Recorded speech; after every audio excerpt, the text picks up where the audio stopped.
요한계시록 1장 20절 한 절이기 때문에 우리 두 번 말씀을 함께 읽도록 하겠습니다. 요한계시록 1장 20절 함께 읽습니다. 시작. 내가 본 것은 내 오른손에 일곱 별의 비밀과 또 일곱 금촛대라. 일곱 별은 일곱 교회의 사자요 일곱 촛대는 일곱 교회니라. 아멘. 우리 다시 한 번 더 우리 마음에 새긴다는 마음으로 다시 한 번 더 읽겠습니다. 시작. 내가 본 것은 내 오른손에 일곱 별의 비밀과 또 일곱 금촛대라. 일곱 별은 일곱 교회의 사자요 일곱 촛대는 일곱 교회니라. 아멘. 저는 본문의 말씀을 가지고 내가 사랑하는 교회에게 라는 제목으로 말씀을 전하겠습니다. 오늘부터 요한계시록을 통해 특별히 요한계시록 2장과 3장 말씀을 통해 살펴보도록 하겠습니다. 실제로 코로나19 이전에 오예배를 통해서 요한계시록 1장을 좀 세밀하게 살펴보았습니다. 여러분 기억나시지 않는 분들이 있다고 한다면 유튜브나 홈페이지를 통해서 다시 한번 더 말씀을 이렇게 들어보시면 연계되어져서 이해하는 데 도움이 될 것으로 생각되어집니다. 요새 한동안 많이 배웠었는데 우리 요새 마무리하고 살펴보겠습니다. 여러분 코로나19가 많은 변화를 가져왔습니다. 우리가 일반적으로 생각하는 것과는 다른 모습들이 앞으로도 계속해서 그려질 것이라고 판단되어집니다. 분명히 말씀드릴 수 있는 것은 이런 변화 가운데 건강하게 반응하고 또 우리 자신을 겸손하게 돌아보면서 이런 변화에 발맞추고 수정해 나가다 보면 이것이 우리에게 유익함도 있고 또 건강한 성장도 줄 것이라고 확신합니다. 이 변화에 대한 반응은요 가지각색입니다. 세상도 변화하지만 교회도 변화하는데 지금 애쓰고 힘쓰고 있습니다. 무엇보다도 여러분 이 교회를 바라보는 세상의 시선이 코로나19 이전과 이후가 완전히 더 피부에 느끼도록 더 많이 달라졌습니다. 세상뿐만 아닙니다. 신앙생활을 했던 교회의 성도들 역시도 코로나19 이전과 이후에 대해서 교회를 바라보는 시선이 많이 달라졌습니다. 한 예로 이런 어떤 방역지침이 있었을 때에 온라인 예배를 드리는 교회들이 많았고 또 현장 예배를 드리는 곳이 있었습니다.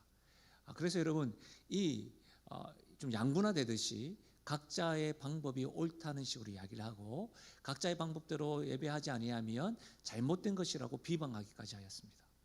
심지어는 온라인 예배를 주도해 나가는 목사들은 사임을 해야 된다는 식으로 이야기도 많이 되어졌습니다. 그래서 제가 그때쯤에 제가 교역자 회의를 할 때에 그런 부분에 대해서 저도 우려가 되지만 그 부분에 대해서는 우리 하나님께 맡기도록 하자라고 말을 나눈 적이 있습니다.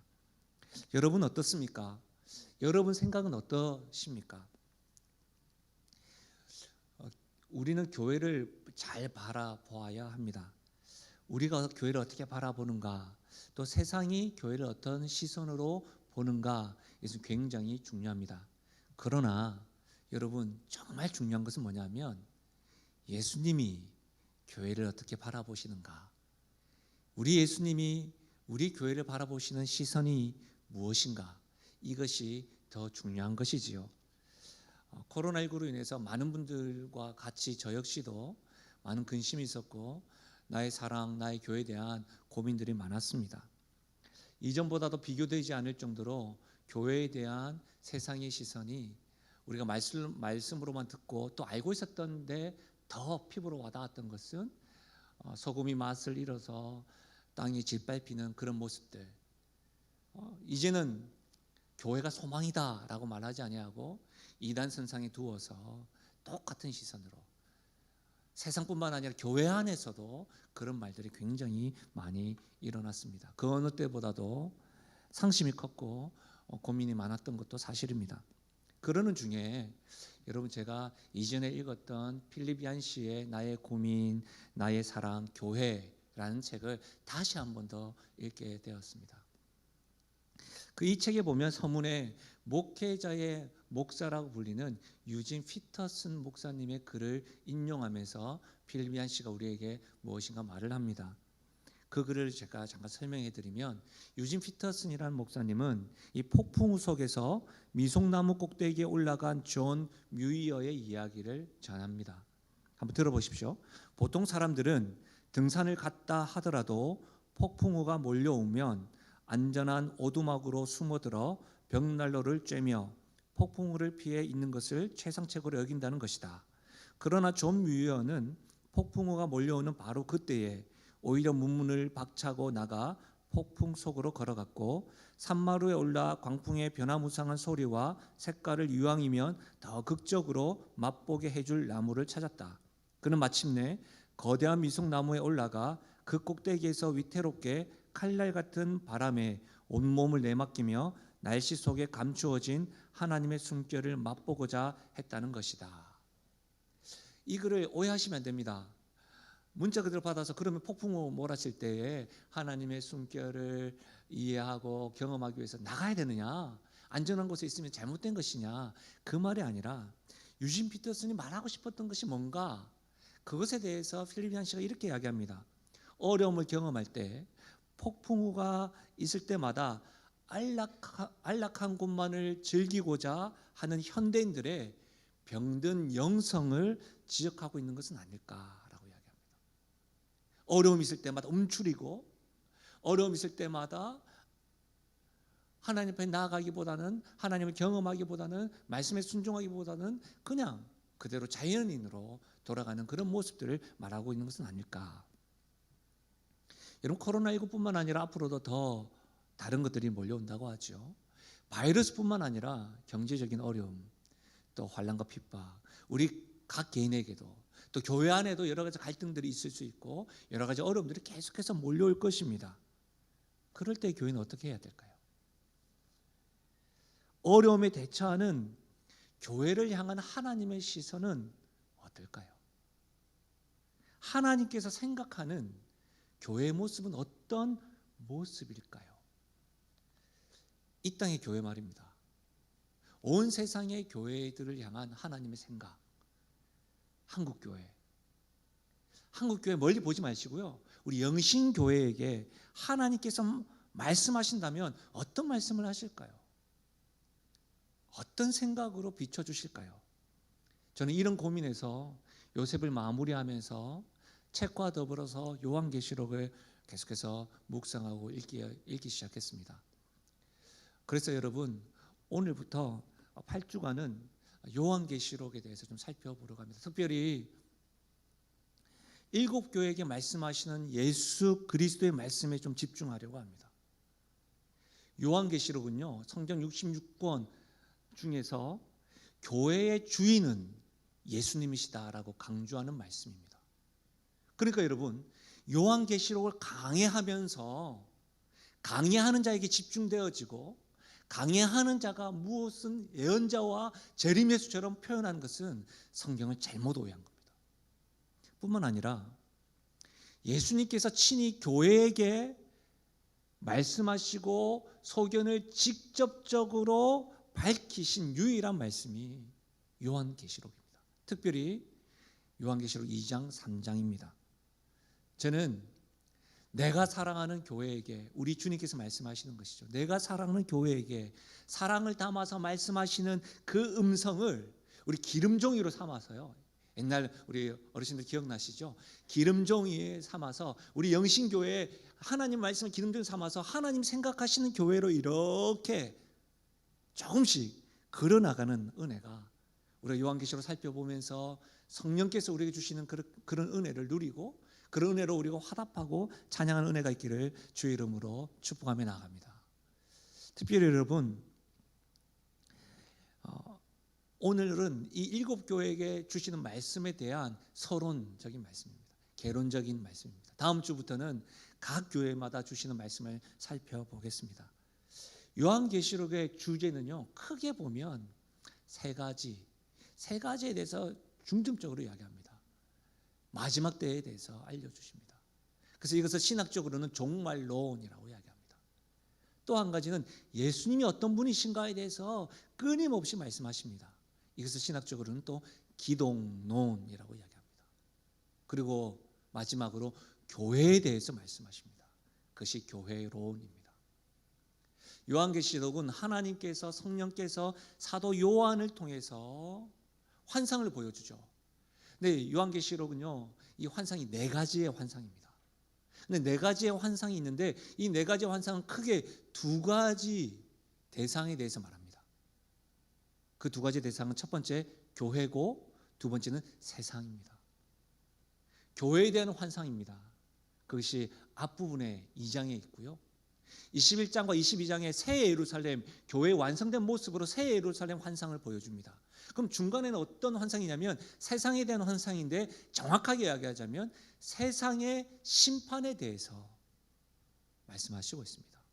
큰 성 바벨론이라고까지 이야기하면서 세상을 상징하는 그 성을 이야기하면서 심판에 대한 메시지입니다. 그러니까 여러분, 우리는 이 주제와 환상에 대해서 두려워만 하는 것이 아니라 이 말씀을 면밀히 살펴보면서 이 시대를 살아가는 우리들에게 주신 하나님의 음성에 귀 기울였으면 좋겠습니다. 다시 한 번 더 오늘 말씀 한번 보십시오. 내가 본 것은, 이 여기서 말한 내가는 사도 요한입니다. 내 오른손에 할 때 내는 예수님이죠. 내 오른손에 7별의 비밀과 또 7 금촛대라. 7별이 나오고 7 금촛대가 나오니까 어려워 보이는데 설명합니다. 7별은 7 교회의 사자요, 7 촛대는 7 교회니라. 가만히 보시면 어렵지는 않습니다. 조금 구약과 더불어 에스겔과 다니엘, 이사야와 더불어서 해석해야 될 부분들은 고민하면서 해석하면 되겠지만 그렇게 또 어려운 말씀은 아닙니다. 다시 말하면 요한계시록의 수신자는 개인이 아니라 교회입니다. 7 교회 사자라고 할 때 엔젤이 아닙니다. 사자라고 할 때 오늘로 이야기하자면 목회자를 의미합니다. 그러나 앞으로 살펴보겠지만 여러분, 7 교회에게 형식을 가지고 예수님이 말씀을 하십니다. 왜냐하면 서신이니까. 그런데 똑같이 반복해서 말씀하시는 것이 있어요. 7개 동일하게. 그것이 뭐냐면 성령이 교회들에게 말씀을 전하니 들을지어다. 교회들이라고 되어져 있어요. 다시 말하면 요한계시록의 수신자는 제일 수신한 교회들입니다. 말씀에 의하면 7 촛대는 7 교회라고 했는데 에베소, 서머나, 버가모, 두아디라, 사데, 필라델피아, 라오디게아, 이와 같은 교회를 말합니다. 그래서 여러분, 우리가 이 요한계시록을 살펴볼 때 가장 개론적으로 알아야 될 것은 먼저 첫 번째는 이거예요. 7 교회는 실제한 교회라는 거예요. 실제한 교회다. 이게 무슨 말이냐면 요한계시록을 환상으로 묵시로 이해하다 보니까 7 교회 역시도 상상으로 만들어진 교회로 봅니다. 그렇지 않습니다. 7 교회는 사도 요한이 요한계시록을 쓸 당시에 로마 제국, 그러니까 로마 제국이 아시아 중에 실제했던 교회입니다. 당시에 아시아주에서 로마의 큰 도로상에 위치했던 교통의 요충지였던 교회들입니다. 한번 여러분 지도를 한번 살펴보실까요? 반모섬이라는 곳이 요한계시록을 환상을 받았던 사도 요한이 있던 곳이죠. 거기서 에베소, 서머나, 버가모라 이렇게 지어져 있는 거예요. 실제로 지금 오늘로 이야기하자면 몇 분들은 경험했다고 하던데 터키로 성지 순례를 가다 보면 저런 발성지를 다 경험하게 되는 것이죠. 여러분, 근데 저는 이게 말씀을 보다 보면 이런 질문이 생기더라고요. 당시에 그렇다면 7 교회밖에 없었을까? 왜 7 교회만 거론한 것일까? 저만 이런 질문이 생기나요? 여러분 어떻습니까? 저는 그런 고민이 되더라고요. 왜 7 교회만 이야기하지? 여러분, 제가 자료를 찾아보니까 7 도시에는 이 아시아주 내의 모든 우편물을 취급하는, 요즘으로 이야기하자면 우체국이 있었대요. 그리고 에베소에서 출발하여 라오디게아에 이르는 순환도로가 잘 연결되어져 있었고 각 도시마다 거리가 보통 60km 정도였대요. 그러니까 하루 길 정도면 되는 거리. 전체 거리는 한 340에서 350km 됐대요. 서울에서 부산까지 경부고속도로 한 400km 좀 넘나요? 그렇게 되면 그 정도의 거리인 것이죠. 그러니까 교회가 많았음에도 불구하고 7 교회만이 선정됐던 것은 뭐예요? 그게 통로고 그곳을 통해서 다른 교회가 이렇게 전달되어질 수 있었기 때문에 그 교회를 선정해서 이렇게 했다는 말인 것이죠. 분명한 것은 7교회는 뭐라고요? 실제했던 교회예요. 두 번째로 이 7교회는 모든 시대, 모든 지역의 모든 교회를 대표합니다. 그러니까 여러분, 7이라는 숫자, 신앙생활 좀 하셨던 분들은 이 7이라는 숫자를 자주 들어보셨을 거예요. 완전한 숫자죠. 완전한 숫자. 이 부분에서 이후에도 계속해서 말씀드리겠지만 7교회에게 메시지를 보내라는 뜻은 뭐예요? 7교회 너희들만 들으라는 것이 아니라 교회들, 다른 교회들에게도 메시지를 보내라는 의미입니다. 어느 시대, 어느 지역에 존재하는 교회랄지라도 이 7개의 메시지를 받아야 된다는 말입니다. 따라서 여러분, 이 7교회에게 주시는 메시지는 지금 흩어져 있는 선교사들, 온 세계에 있는 교회가 들어야 될 말씀이에요. 한국 교회가 들어야 될 말씀이에요. 우리 영신교회에게 주시는 말씀이라는 것이죠. 심지어 여러분, 교회된 성도들이 들어야 될 말씀인 겁니다. 앞으로 계속해서 교회에 대해서 말씀할 것인데 제가 염려가 되는 부분은 뭐냐면 교회에 대해서 말씀하기 때문에 나와는 상관이 없다. 그렇지 않습니다. 7교회에게 주시는 말씀을 교회에만 적용해서는 안 됩니다. 성령의 전인 성도들이, 교회된 우리가 그 말씀을 잘 받아야 합니다. 사랑하는 여러분, 어떤 분들은 이 7교회가 교회사, 교회의 역사의 7시기를 상징한다고 해석해요. 이런 거예요. 에베소 교회는 사도 시대, 서마나 교회는 박해 시대, 버가모 교회는 타협 시대, 두아디라 교회는 교황 시대, 사대 교회는 종교 개혁 시대, 빌라델피아 교회는 선교 시대, 그리고 라오디게아 교회는 배교 시대, 이렇게 시대별로 이야기를 합니다. 제가 이렇게 말씀을 드리는 것은 굉장히 설득력 있어 보이지만 이와 같은 해석은 근거 없는 해석입니다. 교회사에 억지로 끼워 맞춰서 해석하는 거예요. 여러분, 살펴볼 겁니다. 7교회의 특징은 어느 특정 시기만을 대표하는 것이 아닙니다. 그러나 어떤 분들이 영상에서 혹 여러분이 궁금해서 살펴보더라도 계시록 말씀을 배울 때에 어떤 시기와 현상에 끼워 맞춰가지고 이전에 몇 년 전에 이런 일이 있었고 앞으로 이런 일이 있을 것이다라고 끼워 맞추면서 예언을 하는 것처럼 해석하는 해석은 잘못된 겁니다. 그리고 그런 것으로 인해서 감동하지 마세요. 함정입니다. 제가 감히 과하게 말씀드리면 사단의 음성입니다. 왜 그러냐면 7교회의 특징은 교회사의 어느 시대마다 동시에 나타났습니다. 지금도 마찬가지입니다. 지금도 일어납니다. 그때만 일어났던 것이 아닙니다. 그래서 여러분, 그런 시대에 억지로 끼워 맞추다 보면 어떻게 돼요? 이 시대를 해석한 사람이 나요. 나만이 메시아예요. 이런 식으로 빠져들게 됩니다. 그리고 두려움을 조장하고 요한계시록의 직접적인 말씀에 귀 기울이지 못하게 만듭니다. 사랑하는 여러분, 그렇기 때문에 우리는 7교회의 칭찬과 책망과 권면과 약속의 말씀을 드릴 겁니다. 그럴 때마다 책망은 피해야 되겠죠. 칭찬은 도전받고 본받아야 합니다.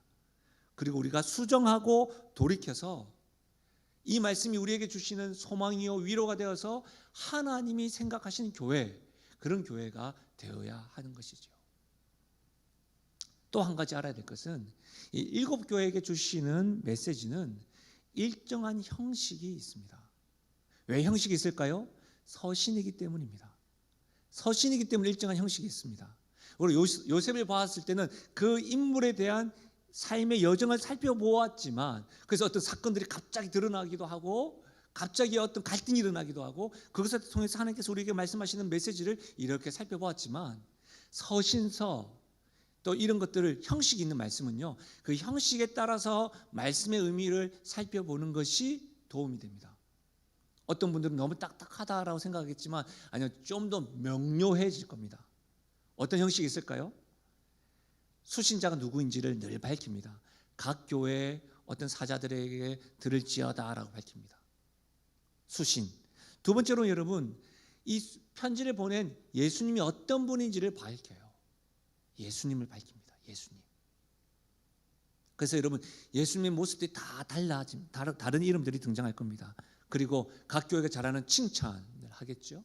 그리고 각 교회가 잘 못하는 책망도 할 것입니다. 그리고 심판에 대해서 권면합니다. 그리고 제가 말씀드렸지만 귀 있는 자는 성령이 교회들에게 하시는 말씀을 들으라 라고 말씀하십니다. 그리고 어떻게 해요? 약속하십니다. 이 말씀을 듣는 자들에게 주시는 약속, 이런 말씀, 이런 형식에 의해서 요한계시록 교회들에게 예수님은 말씀하시는 거예요. 근데 여러분 조금만 살펴보면 재미난 부분이 있는데요, 이 서머나 교회는 칭찬만 듣습니다. 라오디아 교회 한번 들어보시, 미지근하며 토해낼 것이다, 이런 말씀 생각나시죠? 그 교회는 칭찬보다는 책망이 더합니다. 빌라델피아 교회는 책망이 거의 없고 칭찬만 가득한 교회. 사대 교회는 반대로 칭찬보다는 책망이 많은 교회. 우리가 다음 주 살펴볼 에베소 교회, 버가모 교회, 두아디라 교회는 이 칭찬과 책망이 좀 비슷한 양상을 보입니다. 저 말씀을 보면서요, 또 제가 요한계시록 1장을 여러분과 같이 말씀을 나누면서 요한계시록은 두려움을 조장케 하는 말씀이 아닙니다. 요한계시록은 환난과 핍박 가운데 있는 교회에게, 그 성도들에게 세상의 심판의 메시지를 전하면서 세상의 주관자가 누구냐? 당신들이 믿고 있는 예수다, 이것을 말하는 것이고, 교회의 주인 되신 예수님을 이야기하면서 그렇지, 나의 신앙에 대신 예수님에 대해서 더 바라보게 되고 소망을 가지고 위로하는 책이라고 하였습니다. 요한계시록이요. 그래서 요한계시록으로 두려움을 조장해서 말씀을 전하는 자들에게 주목해 하는 것은 잘못된 것이죠. 그런데 여러분, 소망의 책이고 위로의 책인데 왜 교회들에게 책망이 있을까요? 왜 교회들에게 책망을 하시는 걸까요? 책망받고 지적받는 사람 좋아합니까? 우리도 그거 즐거워하지 않잖아요. 심지어 여러분 일주일 동안 열심히 살아가시다가, 힘겹게 살아가시다가 힘을 다하여 주일날 교회에 딱 오셨을 때에 회개하라, 지적하고 책망하는 설교 듣다 보면 어떤 분들이 이렇게 이야기합니다. 내가 이런 소리 들으려고 교회 왔나? 그것이 우리의 본능 아닌가요? 본성 아닌가요? 강단에서도 위로하십시오, 사랑하십시오, 이런 메시지만이 들려지기를 원하잖아요. 그러나 여러분 분명히 아셔야 됩니다. 성경이 우리에게 주신 목적은 교훈하고 책망하고 바르게 하고 의로 교육하기에 성경이 유익하다고 했습니다. 모든 성경이에요. 근데 이것만으로 좀 부족한 것 같아요. 왜 예수님은 교회들에게 책망하시는 걸까요? 여러분, 예수님은요 교회의 주인이십니다. 믿으십니까? 우리를 사랑하시는, 우리가 그 예수님 아바 아버지라고 한다면 이 자리에 대부분 다 아버지, 어머님들이 앉아 계신데요. 생각해 보십시오. 자녀들이 잘못을 할 때에 방관만 하시잖아요. 지금 아이들이 머리가 컸다고 괜히 다투는 게 싫어서 그런 것이지, 방관하시면 우리 나중에 후회하잖아요. 그때 지적하고 수정하여서 고치도록 하는 것이 진정한 사랑이요 참된 소망의 메시지라는 것을 우리가 너무나 잘 알고 있잖아요. 우리 예수님도 그런 거예요. 우리 예수님도 우리를 사랑하시기 때문에 잘못한 부분을 책망하시고 지적하시는 거예요. 왜요? 본 마음은 뭐예요? 수정하고 돌이키길 원하시는 것이죠. 그래서 여러분, 우리는 앞으로 책망의 말씀을 들을 때에 자동사고적으로 듣기 싫어, 피곤해, 왜 이래가 아니라 그 말씀에 귀를 쫑긋하고 들어야 됩니다. 왜냐하면 사랑 가득한 격려요 사랑의 메시지라는 그 하나의 마음에 주목해야 하는 것이죠. 뿐만 아니라 요한계시록 보면 교회들에게 말씀하면서 이기는 자에게 대한 약속을 주십니다. 이기는 자, 이기는 자라고 했더니 이겨야지만이 축복을 더한다, 이렇게 조건적으로 말씀을 듣는 경우가 있는데 그렇지 않습니다. 이기는 자라는 말은 교회의 또 다른 이름이고 명칭입니다. 요한계시록에서는 교회를 이기는 자로, 세상을 이기는 자로 묘사하고 있습니다. 왜 그렇죠? 예수님께서 십자가에서 죽으셨을 뿐만 아니라 사단의 권세에서 부활하심으로 말미암아 사단의 세력을 승리하셨고 이기셨기 때문입니다. 그 이기신 분이 다시 재림하시기 때문에 그 예수님을 믿는 교회는 이미 이긴 자고, 이길 수밖에 없는 자라는 것이죠. 왜? 우리가 왕으로 섬기고 우리가 아버지로 섬기는 분이 이긴 분이기 때문에 그분을 따라가는 우리 백성들도 이기는 자인 것이죠. 왕이 이기셨으니까. 그래서 이기는 자라고 이야기합니다. 근데 여러분, 이 이기는 자에게 주시는 약속의 말씀을 주는데요, 이 약속은 다 각 교회마다 다르게 표현되어져 있어요. 그 교회 형편에 맞게끔 다르게 표현되어져 있는데, 저는 그것보다 반복적으로 들려주시는 말씀, 자, 아까 앞전에 말씀드렸는데 뭐요? 귀 있는 자는 성령이 교회들에게 하시는 말씀을 들을지어다. 이 말씀, 이것은 다르지 않아요. 7교회에게 똑같이 반복해져 있어요. 무슨 의미일까요? 말씀을 듣고 순종하기를 바라는 주님의 마음인 것이죠. 교회 형편에 따라서 다 축복이 다르지만 그 가운데도 똑같이 반복해서 말씀하시는 것은 뭐예요? 교회들아, 성령이 하는 이 말씀에 귀 기울이고 순종하라 하는 말씀이에요.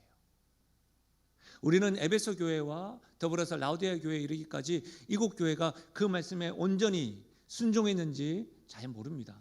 이렇게 따지고 보면 우리가 드라마나 영화에서 보듯이 열린 결말인 것이죠. 이것이 우리에게 도전한 것은 무엇입니까? 순종하게 바라시는 주님의 말씀에 우리에게도 적용되시죠. 주일날 이 예배당에서 말씀을 드리고 온라인에서 예배를 드리고 난 이후에 여러분 문 밖에 나가셨을 때에 그 말씀, 들은 말씀을 듣고 순종하십니까? 그냥 흘려보내십니까? 주님의 마음은 그 말씀에 순종하길 바라는 거예요. 그 말씀에 저는 주목하길 원하는 거예요. 실제 알고 있으면서 순종하지 못할 때가 우리가 있잖아요. 또한 우리 안에서 하나님, 상황과 형편이 그렇게 순종하지 못하는, 제가 불순종할 수밖에 없는 이유가 있습니다라고 할 때도 있잖아요. 7교회도 마찬가지인 거예요. 여러분, 그 상황을 들어보면 환난과 핍박이 이만저만하지 않습니다. 그럼에도 불구하고 주님께서 반복적으로 동일하게 말씀하시는 건 뭐예요? 귀 있는 자는 성령이 교회들에게 하신 말씀을 들을지어다. 이 마음이라는 거예요. 우리가 힘겹고 어려운 가운데서도 주의 말씀에 순종하며 나아갈 때에 참된 교회의 모습이 회복되어질 뿐만 아니라 하나님이 생각하시는 교회가 될 줄로 믿습니다. 그 은혜를 우리 함께 누리며 나아가자고요. 마지막으로 드리고 싶은 말씀은 이거예요. 교회의 주인은 예수님입니다. 교회는 예수님의 것이라는 거예요. 이것을 명심하셔야 됩니다. 교회를 주관하시는 분은 예수 그리스도이십니다. 여러분, 교회를 주관하는 것은 당회가 아닙니다. 목사도 장로도 권사도 집사도 아닙니다. 심지어 교회에 헌금을 많이 하거나 교회마다 세워질 때에 개국공신과 같은 개척 멤버도 아닙니다. 교회를 주관하시는 분은 오직 예수 그리스도밖에 없습니다. 여러분, 이 사실을 알아야 됩니다. 이 사실을 명심하셔야 됩니다. 교회의 타락은 언제부터 시작되냐면 이 사실을 잊는 순간부터 시작되는 거예요. 여러분, 이런 점에서 가장 주의해야 될 사람은 바로 저입니다. 담임 목사인 저입니다. 담임 목사가 중요한 직책입니다. 맞습니다. 그러나 앞서서 일을 하다 보면 독단에 빠지거나 또한 아집에 빠질 수 있음을 제가 많이 느낍니다. 교회에서 일어나는 모든 일에 제가 중심이 되었으면 좋겠다라는 생각을 할 때가 있습니다. 그렇게 되지 않을까 봐 노심초사하면서 교묘하게 그 자리를 유지하고 차지하려고 머리를 쓰고 마음을 빼앗기는 경우가, 그런 유혹들이 있을 때가 있습니다. 여러분, 저는 가깝게 생각하는 저는 참 감사한 게 뭐냐면 우리 부교육자를 생각할 때마다 너무 감사합니다. 우리 목사님들, 같이 동역하는 목사님들 설교를 잘해요. 그리고 순수해요. 성도를 한 사람씩 대하는 것이 미숙해서 그렇지 그 마음의 중심은 굉장히 좋아요. 교회 규모에 비해서 실제로 우리 교회에 목사님이 많으십니다. 특히 유치부를 섬기시는 목사님 같은 경우는요, 저에게 처음에 찾아왔을 때에 본인이 준비하는 것이 있기 때문에 목사님 목사님의 말씀을 배우고 또 주일날 성도로서 교회에 와서 등록하고 싶습니다라고 저에게 찾아왔습니다. 그 제가 너무너무 감사한 거죠. 근데 이제 제 마음은 목사인데, 그리고 그 당시에 우리 교회에 사모들이 그 다음 세대를 섬겼었고 왔다 갔다 하면서 교육이 제대로 안 됐었거든요. 그래서 목사인데 성도로 오지 말고 한 부서를 맡아달라고, 그리고 교회가 최선을 다해서 섬기겠다고. 근데 자기는 아니라는 거예요. 그런데 교회가 섬기는 모습을 보고 본인이 이렇게 맡겨주는 것도 너무 감사한데 교회가 섬겨주는 것에 너무너무 감사해 하더라고요. 지금 우리 교육자들이 다 그래요. 얼마나 감사한지 몰라요. 근데 여러분, 어떤 것이 저에게 유혹이 되냐면, 저보다 부교육자들이 더 주목받고 하는 것에 대해서 저도 한 번씩 사실 내가 지도한 건데 뭐 이런 생각을 할 때가 있다고요. 하고 싶을 때가 있다고요. 그래서 여러분, 저는 그런 유혹이 있을 때마다 제가 계속해서 씨름을 해요. 그래서 제가 강단에서 지금 약속하는 것은 앞으로 우리 부교육자들이 설교를 많이 시킬 생각이에요. 잘하는 설교인데 굳이 담임 목사라고 제가 계속 설교만 하는 것은 아닌 것 같다는 생각이 듭니다. 여러분, 교회의 주인은요, 예수님입니다. 교회에서 중요한 분은요, 오직 예수님밖에 없어요. 그분만 드러나면 됩니다. 그분의 이름만 더 선명해지면 됩니다. 나머지는요, 다른 것들은요, 다른 이름들은요, 흐려져도 돼요. 제가 이전 교회에 5년 동안 섬겼습니다. 참 열심히 섬겼습니다. 흔히 말하면 성장도 맛봐서 재미났습니다. 제가 이 교회에 올 때에 중간에 왔기 때문에, 근데 여러분 실제로 어떻게 왔냐면 그냥 주일을 보내고 온 것이 아닙니다. 그들과 함께 3박 4일 동안 수련회를 하고 왔어요. 같이 먹고 자고 일주일에 한 번 보고 헤어졌던 것이 아니라 같은 장소에서 그렇게 하고 오니까요, 마음이 아리더라고요. 근데 계속 제 감정이 올라오니까 그들과 함께 있는 것을 제가 거리를 두었습니다. 돌아와서 마지막 설교를 하는데도요, 제가 눈물이 나 한참 힘들었습니다. 설교하는 시간에는 울지 않았습니다. 축도를 하고 마지막에 제가 파송받으면서 나올 때 내가 좀 울어도 되겠습니까 하고 울었던 기억이 있습니다. 그러면서 했던 말이, 제가 한 번인가 말씀드렸던 것 같은데요, 김상호 목사가 이곳에서 열심히 한 것의 진짜 성적표는 제가 없을 때입니다 라고 말했어요. 그래서 부탁드립니다. 근데 그때 함께 동력했던 리더십 40명이요, 얼마나 수고했는지 저에게 들려왔던 소식은 뭐냐면, 제가 있을 때보다 더 재밌고 사람들이 몰려오고 더 부흥하고, 교회 안에서도 그 공동체에 대해서 막 칭찬이 있었습니다. 여러분, 제가 지금에서 하는 말인데요, 제가 없을 때 잘 되는 모습, 제가 잊혀졌을 때 굉장히 속이 아팠습니다. 자, 역시 내가 잘했어, 이게 아니고요, 벌써 있나 이러면서 속 좁은 모습이 막 드러났었다고요. 이찬수 목사님께서 7년 동안 하시고 안식년을 가게 되셨을 때에 우리 교육자를 모아놓고 이렇게 말씀하신 적이 있습니다.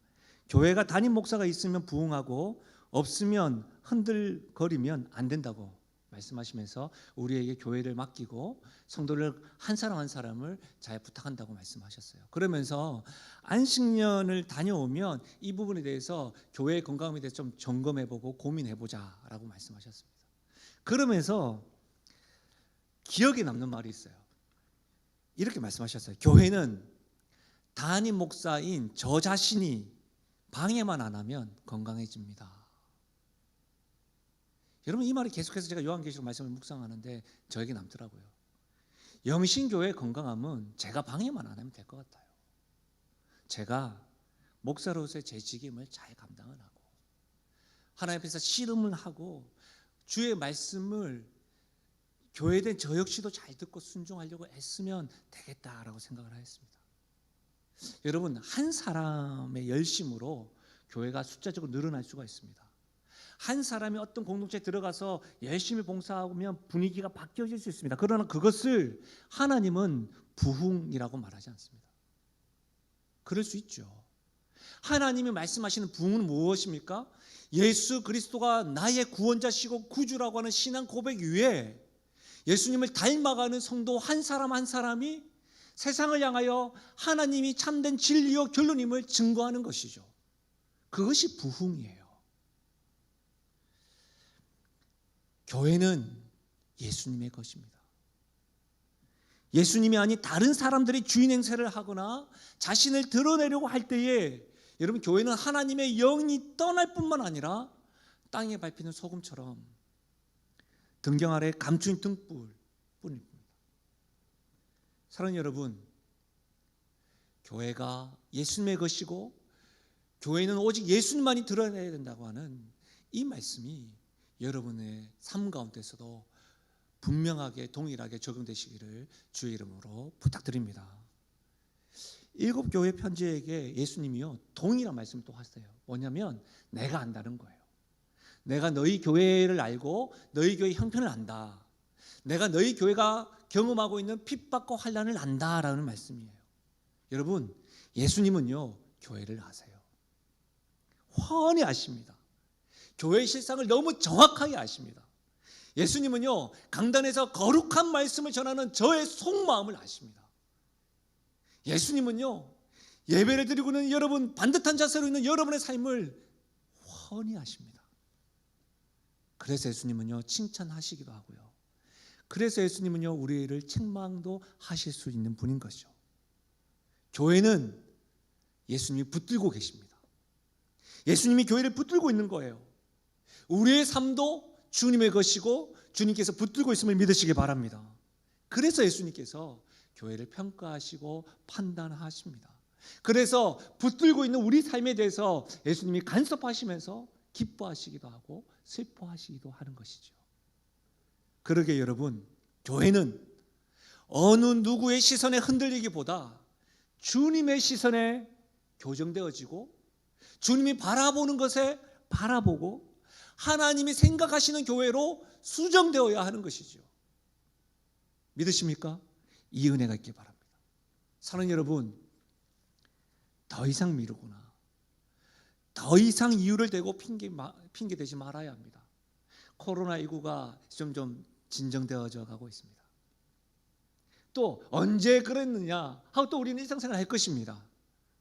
또 다른 바이러스와 힘겨움이 있으면 또다시, 이제는 여러분 달라져야 합니다. 이런 반응에 분명히 반응해야 됩니다. 하나님이 생각하시는 교회요, 하나님이 바라시는 성도의 모습을 내 사랑하는 교회에게 라고 말씀하시는 그 주님의 음성, 그 주님의 음성 앞에, 그것을 기름종이로 삼아서 나의 삶에, 우리 교회에 하나님 생각하시는 교회로 그 말씀에 순종하면서 걸어나가기를, 그래서 그렇게 수정되어서 하나님의 영광이 머물고 하나님께 영광 돌려드리는 교회요 영신교회가 되기를 주의 이름으로 축복합니다. 말씀을 마무리하겠습니다. 저는 필립 얀시의 나의 고민 나의 사랑 교회라는 책을 여러분에게 처음으로 말씀드렸었는데요, 그 필립 얀시는 그 책에 얼 파머 목사님의 들려준 이야기를 또 합니다. 그 이야기를 우리에게 들려주는데 한번 들어보십시오. 얼 파머 목사님은 신약 성서의 높은 기준에 미치지 못하는 무능력한 교회는 해산해야 한다는 비난자들에게 한 교회를 선정하여 베토벤의 교향곡 9번을 연주케 합니다. 그 비난자들에게 타개책으로 말이죠.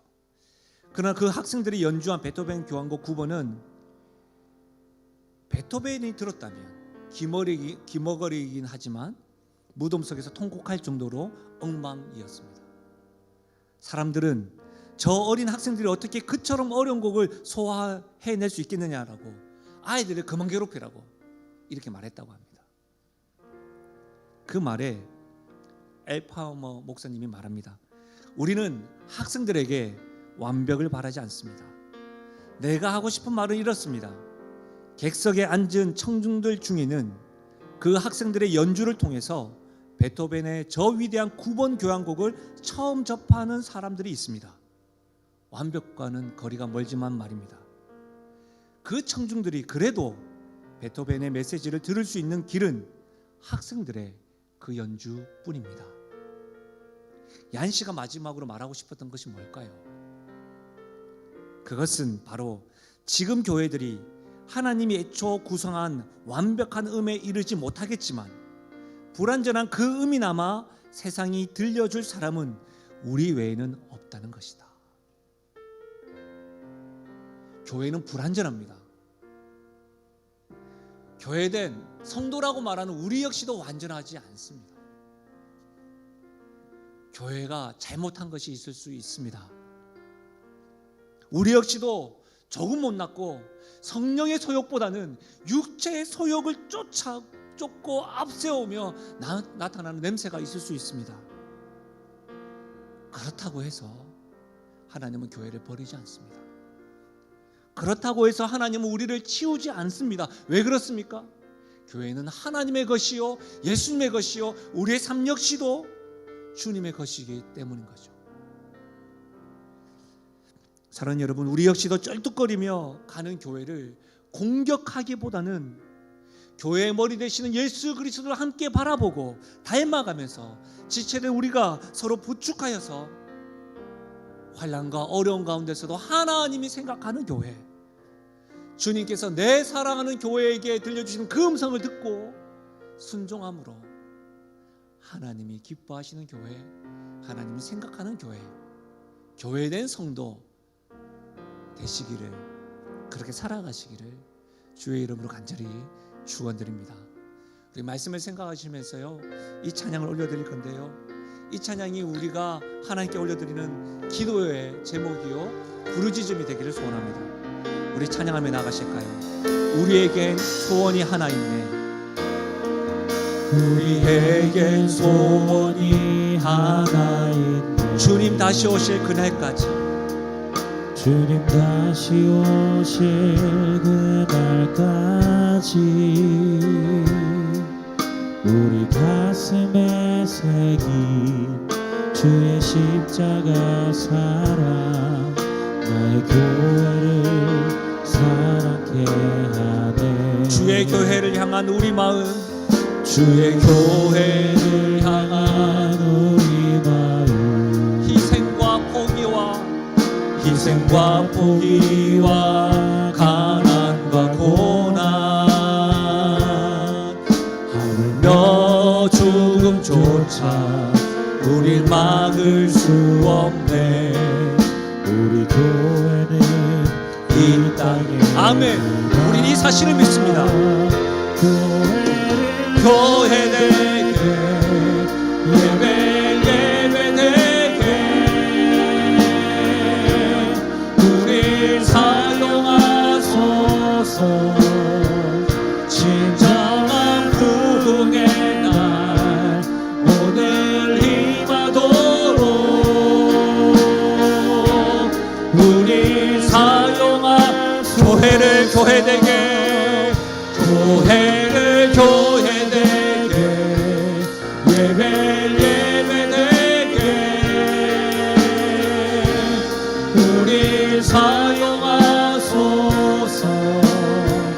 진정한 부흥의 날 오늘 임하도록. 아멘. 우리 마지막으로 고백하며 나가실까요? 그렇습니다. 하나님, 교회를 교회 되게 예배 되게 우리 사용하소서. 진정한 부흥의 날 오늘 임하도록 우리 사용하소서. 아멘. 전능하신 하나님, 전능하신 하나님 찬양, 언제나 동일하신 주. 전능하신 하나님 찬양, 영원히 다스리. 전능하신 하나님, 전능하신 하나님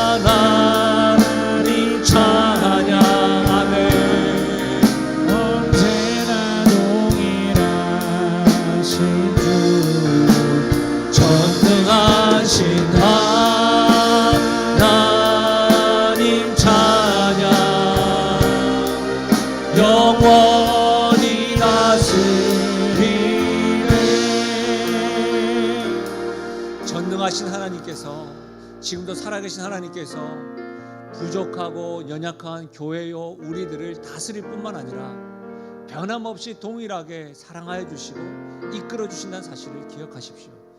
부족한 교회라도, 연약한 우리라도 우리를 통해서 세상은 우리 하나님이 참된 진리요 참된 사랑임을 경험하게 될 것입니다.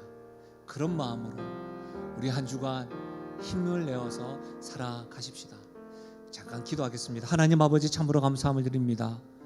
내 사랑하는 교회에게 들려주시는 말씀, 하나님 특별히 오늘부터 시작되어지는 8주간 요한계시록 7교회에게 주시는 이 말씀이 하나님 우리 교회가, 우리 성도들이 들음으로 영적인 진동이 일어나게 하시고 영적인 부흥이 일어나게 하여 주셔서 칭찬하시고 책망하시고 권면하시고 들음에 대하여 순종을 바라시는 그 주님의 말씀 앞에서 하나님 이제 다른 쳇바퀴 도는 반복적인 모습이 아니라 하나님이 생각하시는 교회요, 하나님 기뻐하시는 성도로 하나님 탈바꿈되어지고 수정되어지고 변화하기를 작정하며 나아가게 하여 주셔서 우리의 모습을 통하여 부족하지만 세상이, 지역 주민들이, 나의 이웃들이, 사랑하는 가족들이 주님을 경험하며 나아가는 은혜가 있게 하여 주시옵소서.